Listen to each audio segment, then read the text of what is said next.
Selamat pagi, selamat jumpa di Tali Kata Podcast.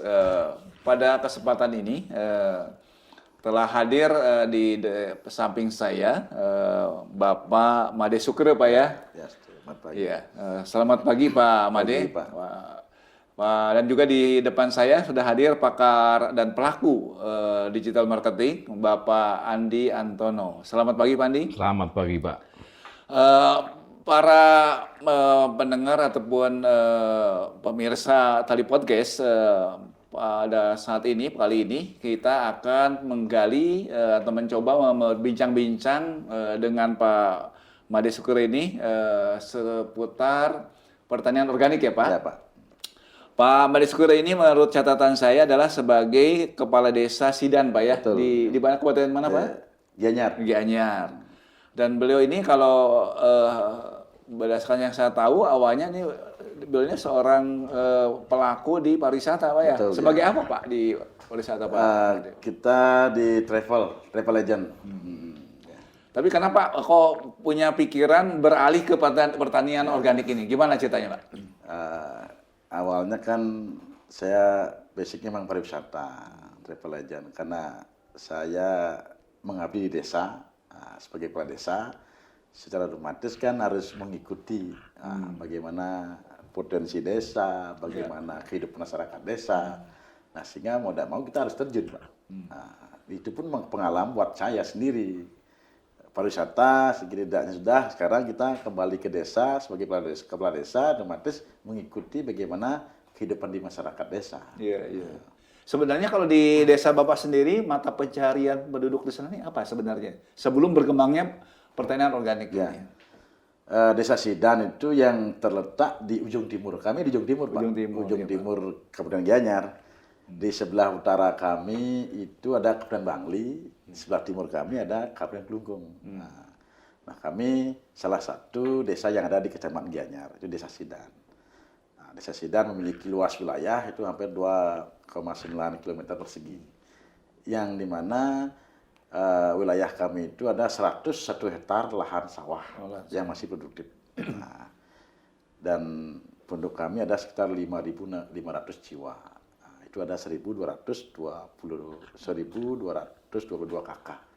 Nah, masyarakat kami itu sebagian besar adalah petani. Oh, sebagai petani Bapak Ya, ya. petani. Petani untuk padi ya? Padi, Anaknya, ya anak padi. Nah, kami dalam hal ini untuk melaksanakan pertanian organik itu pengalaman kita dari COVID ini, Pak. Oh, dari COVID ini ya. Di mana COVID-19 dari tahun 2020 saya dilantik yang kedua kali jabatan. Nah, Februari, Maret itu udah lockdown, Pak, PPKM. Nah, salah satu itu keresahan masyarakat kami. Bagaimana masyarakat melihat video di TV mayat berlimpah, pariwisata itu otomatis akan udah tidak jalan lagi. Nah, masyarakat yang di pariwisata itu ada kerja dia pulang kampung. Dia bersih-bersih semua, baik belakang rumah, tegalan, semua kembali dia tuh ke sawah. Nah, dalam hal ini sudah barang tentu hanya petanilah yang bisa bertahan. Nah, kami pikirkan di desa kan, petani itu yang bisa bertahan. Nah, kami ajak duduk bersama kelompok tani kami. Apa kendalanya? Nah, banyak kendala di sana. Pertama, itu pupuk subsidi langka. Yang kedua, pupuk non subsidi itu mahal. Nah, disinilah saya selaku kepala desa mempunyai PR. Bagaimana bisa dalam situasi COVID ini masyarakat kami tenang, tidak resah dengan pupuk dan sebagainya. Makanya kami mengajak mereka untuk kembali ke pertanian tradisional ke organik. Terus juga kami ada teman di Level 5, kami undang. Nah, kami undang ke Desa Sidan, kami ajak sharing, tukar pikiran. Akhirnya titik temu, kami bertemu dengan Bravo 5 Bali. Siapa itu Pak yang di Bravo 5 yang Bapak kenal? Bersama Pak Haji Nur, nah bersama dengan pengurus yang di Bali itu Pak Purnawirawan Majen Brigjen Made Sumandre. Bersama timnya kami undang, kami ajak sharing, yang dimana dalam hal ini untuk mengaplikasi kami Desa Sidan itu bisa beralih ke pertanian organik. Nah, hanya kami mengadakan MOU dengan Pekaseh, kami ada sekitar 7 Pekaseh. Pekaseh yang ada di sana kami ajak duduk bersama, kami berikan informasi dan mengadakan MOU siap untuk melaksanakan kegiatan organik yang ada di Sesidang. Ya, tadi dari 101 hektar Pak Ya, ya, betul. lahan produktif untuk pertanian. Berapa hektar saat ini yang sudah ditanami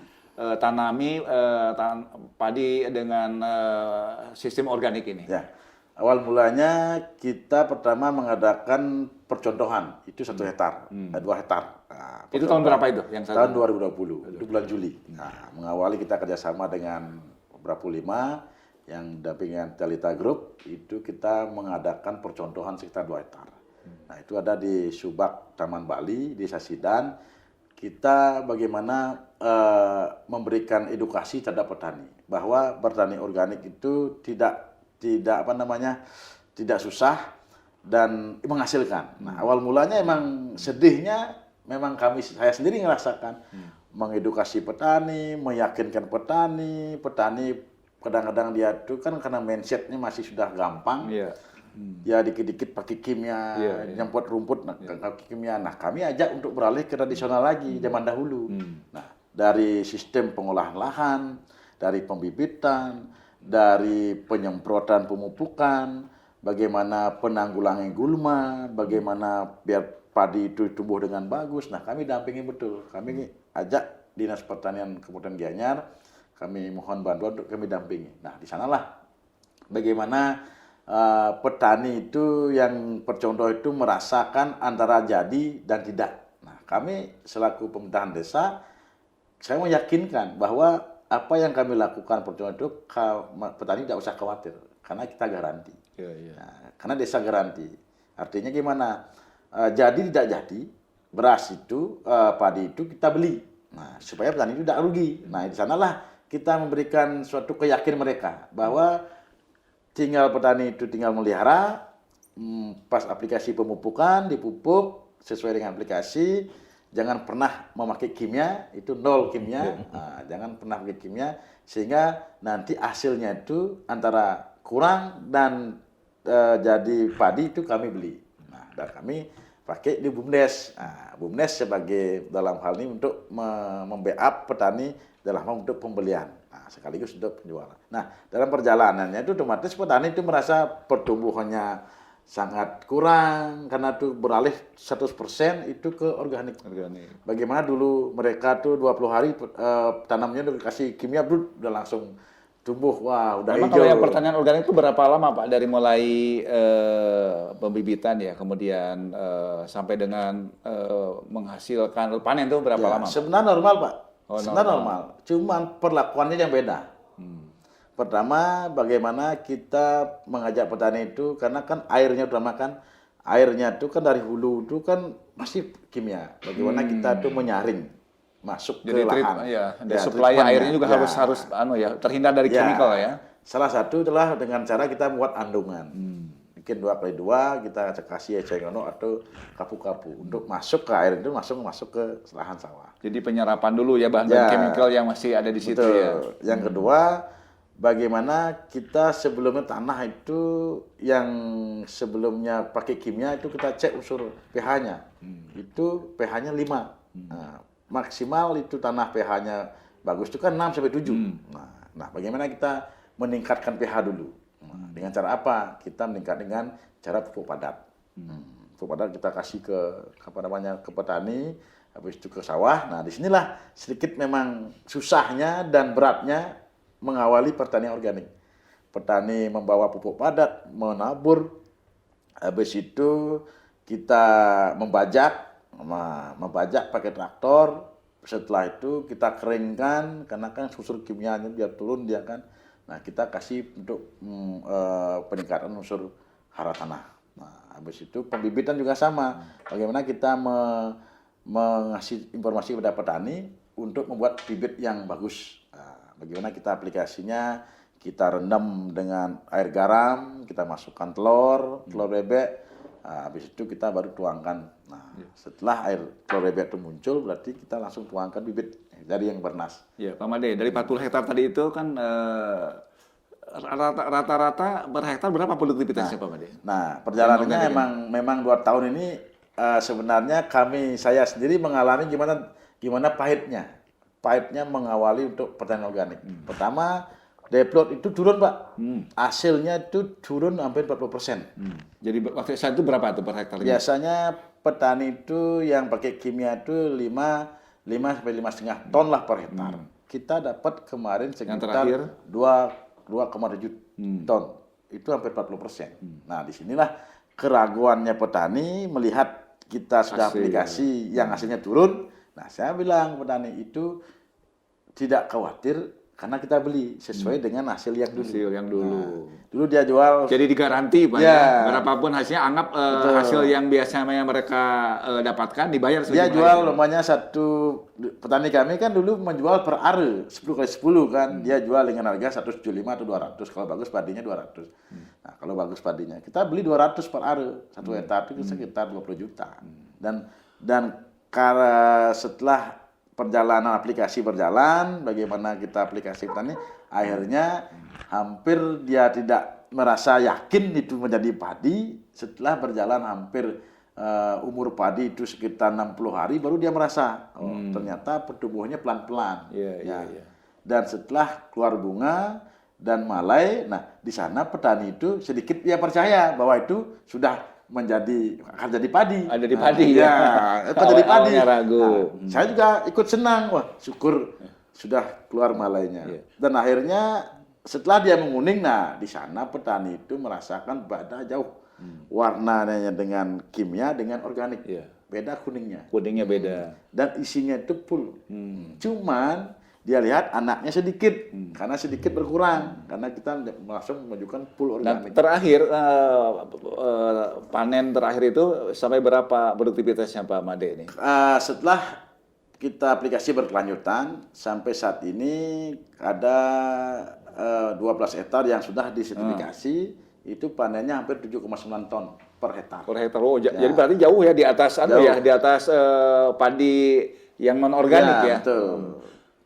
Sehingga petani kami itu kami beli sekarang hasil gabahnya nggak dikasih per are, dia petani jual dengan per kilo. Per kilo. Iya. Sehingga petani kami itu merasakan sekarang udah, hasilnya.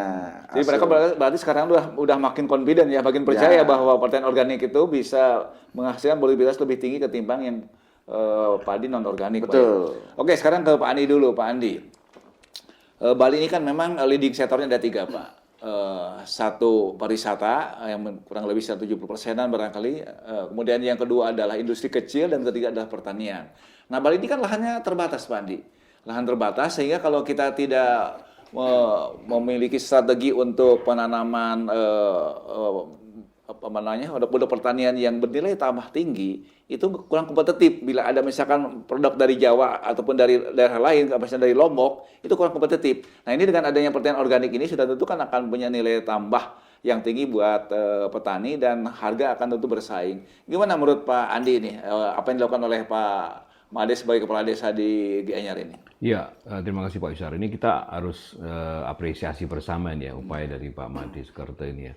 Karena kan perjuangan beliau ini kan melawan arus sebetulnya kan. Melawan arus dan memang effortnya harus head to head dengan korporasi Pak ya kan, apalagi ya, di bidang pemupukan kimia ya. Betul. Ini kan sebuah cerita heroik ya. Awalnya itu karena keprihatinan ya kan, masalah pandemi dan sebagainya. Kemudian harus berubah mindset petani yang sebelumnya dimanjakan dengan kimia kan gitu. Subsidinya. Iya kan? Nah, subsidi. Betul. Ini sebetulnya menarik Pak. Tapi problemnya tadi, kenapa kok masyarakat tidak belum bisa menerima secara masif ya. Sebenarnya adalah di storytelling Pak. Kalau dari profesi kami sebagai digital marketing ya, itu dari storytelling. Karena jangan sampai nilai-nilai perjuangan pro petani ini hilang begitu saja tanpa diketahui oleh masyarakat kan gitu Pak Made ya. Namanya kalau dari saya Pak, dari problematika nasional bahkan Bali ini terkenal dengan keterbatasan lahan, ya, kemudian persaingan yang nggak sehat, bahkan sekarang ada COVID, bahkan persaingan global ya kan. Salah satunya adalah semangatnya Pak Made ini yang kita angkat dalam bentuk storytelling yang kita bisa viralkan di media online. Oh iya. Itu strategi yang paling tepat untuk saat ini Pak. Ya memang Bali ini kalau terus-menerus hanya mengharapkan satu-satunya pariwisata ketika ada penyakit ya Pak Made, ketika ada kasus misalkan keamanan terorisme, ini kan langsung anjlok gitu ya. Kita udah ngalami itu Pak tahun 2002, 2003, kemarin pandemi juga begitu anjlok bingung masyarakat pilihannya apa. Nah sekarang ini kan menjadi alternatif Pak Andi untuk kita bisa melakukan transformasi ekonomi di bidang pertanian dengan menanam padi organik. Dan itu harus dikampanyekan Pak Yusar. Nah, gimana, seperti apa kampanye Pak Andi? Ini Pak Made harus sering-sering merapat ke anak-anak milenial Pak. Kan? Karena mereka itu yang akan bisa membawa kabar ini secara cepat ke masyarakat. Karena problemnya kan ini susah diterima oleh masyarakat. Atau tadi Pak Made bilang, berapa kapasitas produksinya? Berarti kan belum ada orang yang mampu sukarela menanam kan? Betul, ya. Bagaimana kalau ini bisa dimasifkan dan semua daerah bisa menanam kan? Nah, ini perlu strategi komunikasi Pak. Memang beberapa waktu ke belakang Pak Made di tengah pandemi itu ada pemikiran dari termasuk juga dari Bank Indonesia, Pemda Bali untuk adanya transformasi ekonomi di Bali. Kemana arahnya kan itu ya Pak? Nah kalau misalnya transformasi ekonomi di bidang pertanian, nampaknya apa yang dilakukan oleh Pak Made ini menjadi salah satu solusi gitu untuk meningkatkan nilai tambah. Kemudian tentu dengan organik ini menjadi lebih sehat tentunya Pak. Gimana Pak ceritanya organik ini? Apakah memang tambah menjadi sehat atau seperti apa Pak produk ini Pak? Setelah kita berhasil untuk mewujudkan percontohnya, nah, kami setelah panen kami uji lab bahwa beras itu betul-betul tidak mengandung kimia, bahwa hasil uji lab itu non residu dan kimia. Artinya beras kita sehat. Beras sehat tidak mengandung kimia dan residu. Secara otomatis dengan kesehatan itu tanpa kimia, seperti halnya kayak orang tua kita yang dulu kan, dengan dia tuh tradisional tidak kimia kan umurnya masih sehat. Itu buktinya. Sekarang umur 40 udah asam urat, udah jantung. Nah itu otomatis karena kan itu suatu konsumsi kita terlalu banyak. Nah ini bisa dikampanyekan Pak Yusar. Jadi hidup sehat cara organik ya. Betul, Jadi sebenarnya harus konten-konten seperti Pak Made harus diangkat gitu. Tapi Pak Made saya mau tanya sebentar. Kira-kira anak-anak muda kita ini suka nggak Pak Made masalah beras organik ini? Suka atau mungkin cara mendapatkannya seperti apa Pak? Sebenarnya kan konsumsi anak muda itu kan instannya terlalu tinggi. Itu Iya. Setelah saya mengalami dari tahun 2020 kita mengalami kebanyakan organik, sekarang saya fanatik dengan organik. Dalam artian apa? Merasakan sekali bagaimana kita mengkonsumsi khususnya beras. Nah, pertama beras itu otomatis itu pulen dan rasanya beda. Dan kuantitasnya di dalam perut itu tahan lama. Tahan lama ini. Kita makan semangkok aja, kita udah di perut tahan lama. Coba kalau bandingkan dengan sepiring beras organik, kita masih tetap akan cepat lapar. Nah itu. Kalau lihat Pak, tren makan ini anak muda arahnya kemana Pak?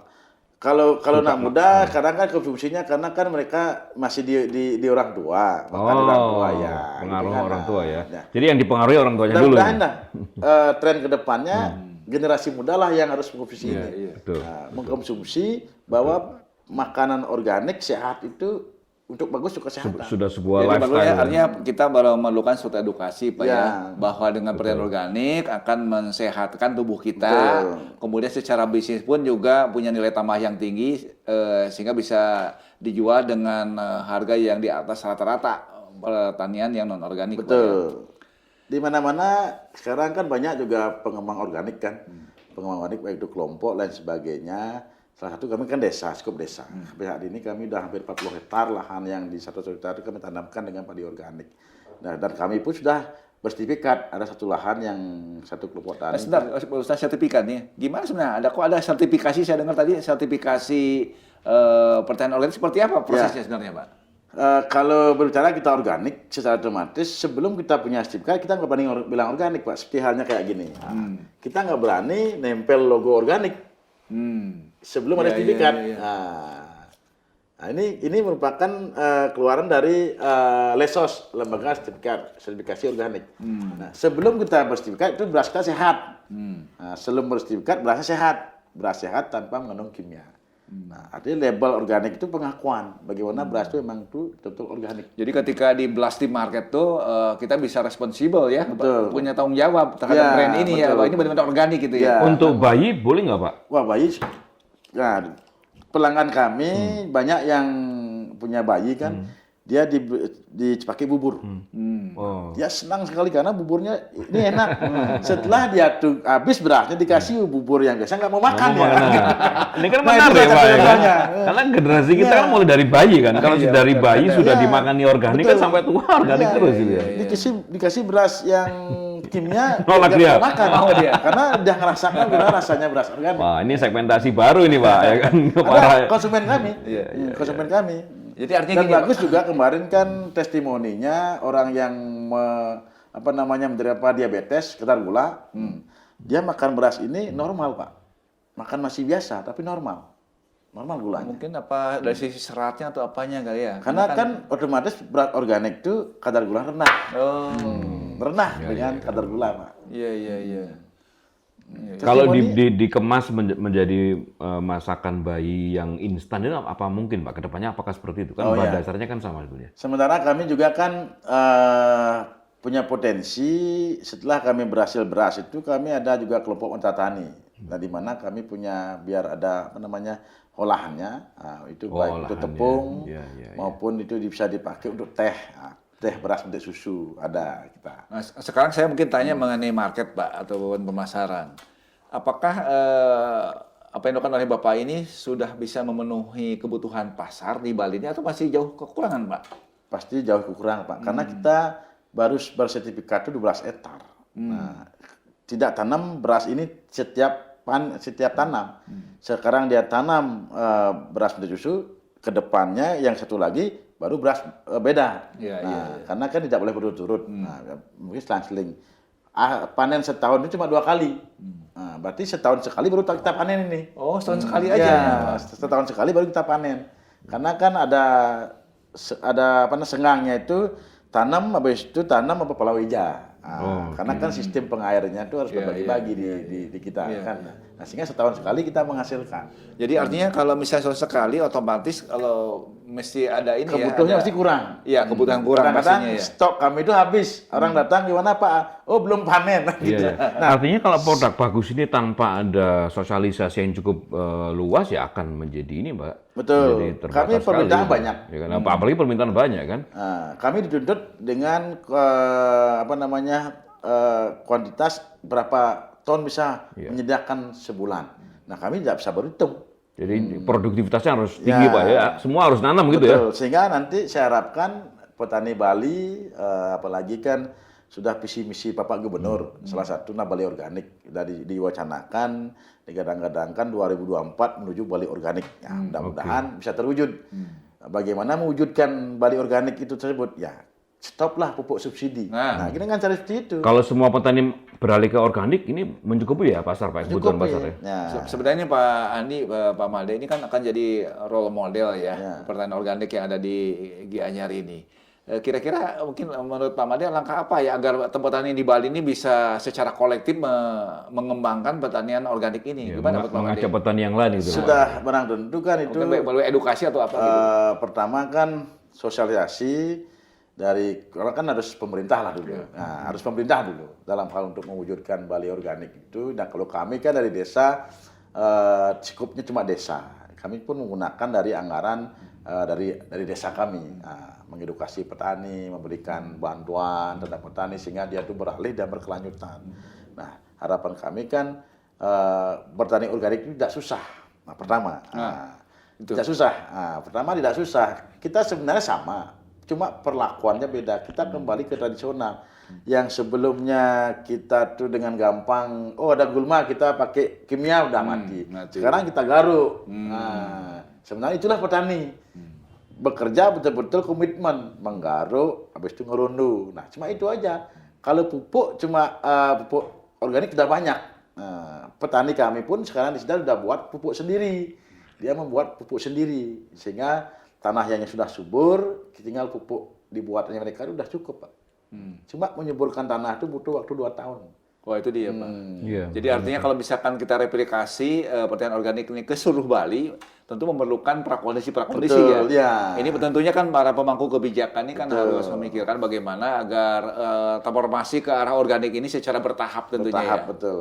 Ya kira kalau yang di tempat Bapak itu sampai berapa lama anunya mereka sadar para petani itu sehingga mereka menanam dengan sistem organik ini? Kami kan dari tahun 2020 sampai saat ini 2023 dua kan tahunan lah ya. 2 tahun. Habis itu target kami ya 2025 harus semuanya sudah menanam organik. Nah, sehingga betul-betul desa kami 101 hektar itu sudah tertanam dengan padi organik. Nah, Pak Andi nih, kalau misalkan Subali nih rame-rame menanam padi organik, kira-kira dari sisi marketing gimana? Apakah nanti misalkan kan ini udah banyak, mungkin nanti harga malah tambah turun, misalkan gimana tuh? Ya, saya rasa harus ada pesan moral ya yang harus dijadikan headline, Pak ya. Karena kan ini sebuah perjuangan sebetulnya. Nah, nilai-nilai perjuangan itu yang kita angkat. Kalau semata-mata produk ya, mungkin kompetisinya akan makin lama makin sengit ya kan. Tapi kalau itu ada perjuangan, nilai-nilai perjuangan, ya kan, headline seperti itu kita angkat, Pak. Kemudian ada keberpihakan, ya kan. Ini saya rasa konten-konten seperti itu yang harus kita angkat. Karena bukannya tidak mungkin, Pak. Suatu saat ada teknologi, ya kan, mungkin dari luaran sana yang bisa mempercepat, ya kan, produk-produk organik, ya kan. Nah, berarti nggak ada nilai di sini kan, nggak ada filosofinya di sini kan. Nah, ini kira-kira perlu digali, Pak Made ya. Betul. Karena negeri kita negeri agraris, Pak. Ya kan? Notabene-nya kan kita harus kuat di pangan. Makanya kalau menurut saya dari headline di marketingnya, Pak ya, headline sosialisasinya, kita angkat tentang ini tadi, idealisme, tentang perjuangan, ya tentang keberpihakan. Saya rasa itu. Sehingga orang-orang itu akan secara emosional akan sukarela nanam, Pak gitu loh. Kalau ada nilai-nilai seperti itu. Tapi kalau nilai-nilai head to head harus dengan korporasi, ini tentu saja akan ada investasi masuk yang mungkin kita akan sulit kontrol. Ini tentu ini kan bagian dari strategi ketahanan pangan ya di Ya, Bali betul. ini. Yang sehat tentunya. sehat. Pangan, Bali sehat. Nah, Apalagi kita pariwisata kan. Iya. Seharusnya kita sehat. Pertanian yang sehat. Iya, betul. iya. Karena isu-isu di luar sana kan lebih cenderung ke ini Pak, istilahnya apa ya? Psychological war ya kan. Jadi dia perang psikologi, perang pengaruh, perang opini gitu loh. Itu lebih bahaya Pak daripada perang produk ya. Tapi kalau udah mindset orang-orang, saya harus tanam tanaman organik ya kan supaya bangsa ini berdaulat, bangsa ini mandiri. Saya rasa itu perlu digerakkan dan memang harus kerjasama dengan pemerintah Pak, karena corong pemerintah kan luar biasa sekali. Iya, kebijakan itu. Makanya kalau misalkan Bali serius itu misalkan, karena kan leading sectornya kan tadi 3, diantaranya kan pertanian ini. Ini kan kalau misalkan rata-rata penyusutan tanah ini untuk pertanian kan lumayan kenceng Pak ya. Ada yang bilang angka 7%, ada bilang 10%. Jadi lama-lama kan pertanian kan makin terbatas. Dan kita kan menjadi provinsi yang murni impor tuh dari provinsi yang lain gitu ya. Menurut Pak Made gimana ya, mungkin sebagai pelaku di lapangan, permintaan apa ke pemerintah dalam hal ini agar kebijakan pengembangan pertanian organik ini tersupport dengan baik? Ya, menurut saya bahwa kita kembali filosofi yang dulu, bahwa Bali itu dari segi pertanian. Nah, dulunya kan memang Bali pertanian, indah, gimana alam Bali kan, sehingga berbonus pariwisata. Ya, betul. Nah, karena sekarang pariwisata yang digenjot lebih mahal, berarti pertanian salah ditinggalkan. Nah, otomatis dengan situasi COVID sekarang, 19 ini, gimana? Disinilah buktinya bahwa petani itu yang bisa bertahan. Nah, sehingga ke depannya mudah-mudahan pemerintah, saya lihat juga di wacananya di media sosial, baik di informasi surat kabar, bahwa akan mengembalikan lagi bagaimana Bali yang dulu back to nature. Back to nature. Ya, satu lagi mungkin bisa diangkat Pak. Ini field trip ya untuk ke ladang pertanian. Betul. Ini kan menjadi organik ya. Jadi semacam kayak tourism yang berbasis kepada desa. Betul. Ya. Desa wisata lah kasarnya itu. Tapi di situ harus ada berbasis organik. Kami sekarang sudah ke sana Pak dia. Nah, dari pertanian organik kami ini, kami berbonus wisata Pak.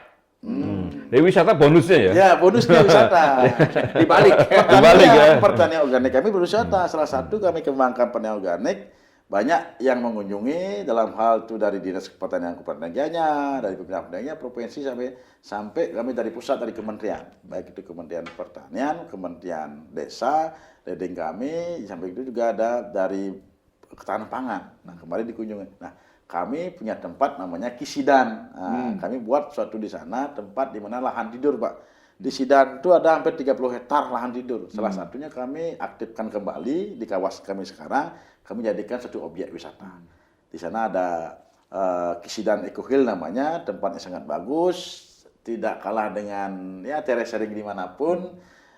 kami punya tempat, itu lahan tidur 3 hektar kami hidupkan kembali. Dari tahun 2021 kami rampas dan akhirnya kami tempat itu menjadikan satu display. Nah, di sana kami punya display pertanian organik dan edukasi tempat belajar bertani organik, baik itu kunjungan sekolah alam dari TK, PAUD, SMA, banyak berkunjung untuk sekolah alam. Di samping itu rumah belajar organik. Nah, rumah sekolah belajar organik kami itu sudah dikunjungi banyak desa yang belajar. Justru dari luar Bali pun banyak yang kemarin dari Gresik belajar ke desa kami. Nah, kami punya di sana suatu tempat kawasan, ada restorannya, nah juga ada wisatanya. Nah, artinya dari pertanian organik kami laksanakan itu berbonus wisata. Satu lagi Pak Kami Made. juga desa wisata. Ya, tadi wisatanya sudah kita singgung ya. Kemudian perjuangan masyarakat desa sudah kita singgung ya kan. Kemudian salah satu lagi Pak, skema investasinya ini kira-kira Pak.